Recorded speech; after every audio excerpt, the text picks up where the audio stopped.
بسم اللہ الرحمن الرحیم۔ السلام علیکم ورحمۃ اللہ وبرکاتہ۔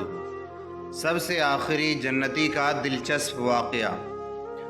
حضرت ابو سعید خدری سے روایت ہے کہ رسول اللہ صلی اللہ علیہ وسلم نے فرمایا، جو آدمی سب سے آخر میں جنت میں داخل ہوگا وہ گرتا پڑتا اور گھسٹتا ہوا دوزخ سے اس حال میں نکلے گا کہ دوزخ کی آگ اسے جلا رہی ہوگی اور وہ دوزخ کی آگ سے بھاگ رہا ہوگا۔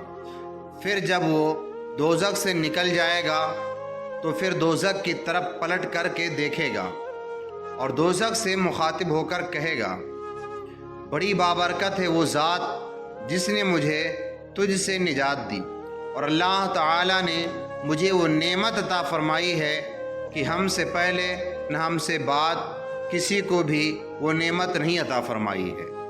پھر اس کے لیے ایک درخت بلند کیا جائے گا۔ وہ آدمی کہے گا، اے میرے پروردگار، مجھے اس درخت کے قریب کر دے تاکہ میں اس کی چھاؤں کو حاصل کر سکوں اور اس کے پھلوں سے پانی پیوں۔ اللہ تعالیٰ فرمائے گا، اے ابن آدم، اگر میں تجھے یہ دے دیتا ہوں تو پھر اس کے علاوہ اور کچھ نہیں مانگے گا؟ وہ عرض کرے گا، اے میرے رب، میں نہیں مانگوں گا۔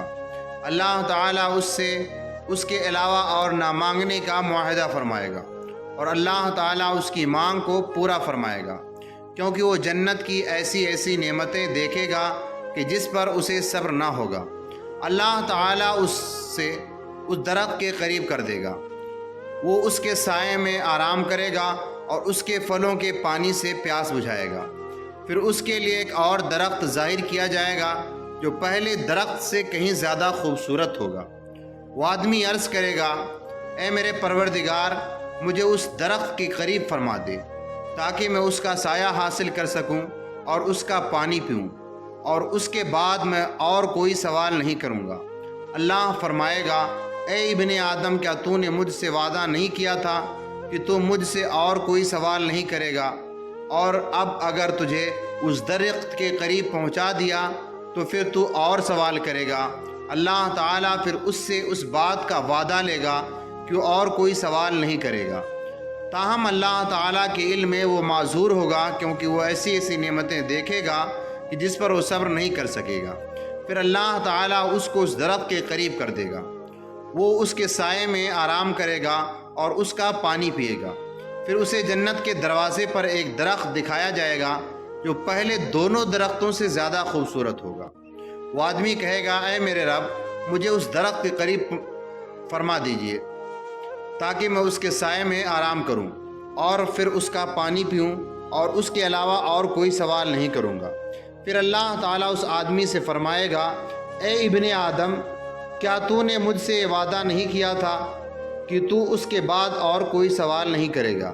وہ عرض کرے گا، ہاں اے میرے پروردگار، اب میں اس کے بعد اس کے علاوہ اور کوئی سوال نہیں کروں گا۔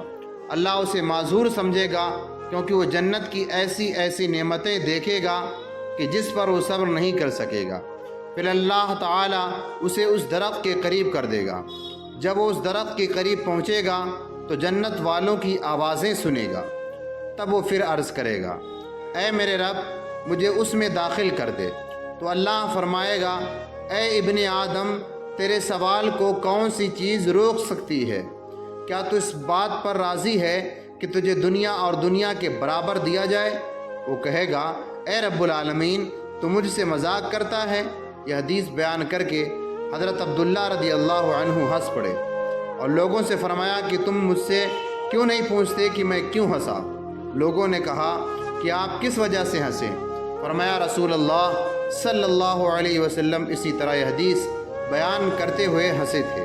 فرمایا، اللہ رب العالمین کے ہنسنے کی وجہ سے جب وہ آدمی کہے گا کہ آپ رب العالمین ہونے کے باوجود مجھ سے مذاق فرما رہے ہیں، تو اللہ فرمائے گا کہ میں تجھ سے مذاق نہیں کرتا، مگر میں جو چاہوں اسے کرنے پر قادر ہوں۔